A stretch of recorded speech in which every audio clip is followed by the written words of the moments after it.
Les enquêteurs auront mis moins d'une semaine pour interpeller l'auteur présumé du meurtre de Priscilla, l'adolescente découverte morte dimanche dernier à Montsoreau. Hier, un jeune homme d'une vingtaine d'années a en effet été placé en garde à vue à la gendarmerie de Montreuil-Bellay. Ce jeune garçon avait déjà été entendu en tant que témoin en début de semaine. Cet après-midi, lors d'une conférence de presse, Brigitte Angibault, le procureur chargé de diriger les investigations, a confirmé la prolongation de la garde à vue de ce jeune homme, voisin de la victime et qui a reconnu les faits. L'individu a déjà été entendu une première fois dans le cadre de cette affaire.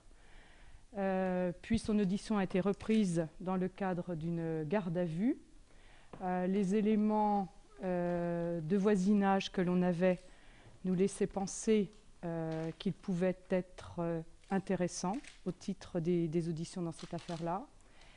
Et les premiers résultats de l'exploitation des indices nous a permis de corroborer sa présence sur les lieux et également sa proximité avec le corps de la victime.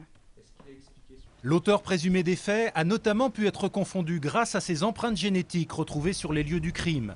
Ce jeune garçon avait en effet déjà eu affaire à la justice pour des affaires de vol.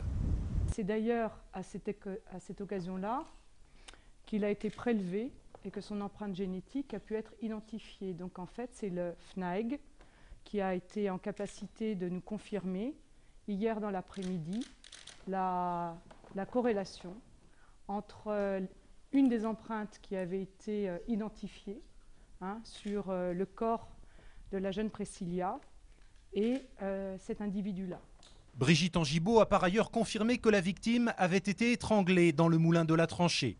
Ce jeune homme pourrait être mis en examen demain pour meurtre sur mineur de 15 ans et agression sexuelle.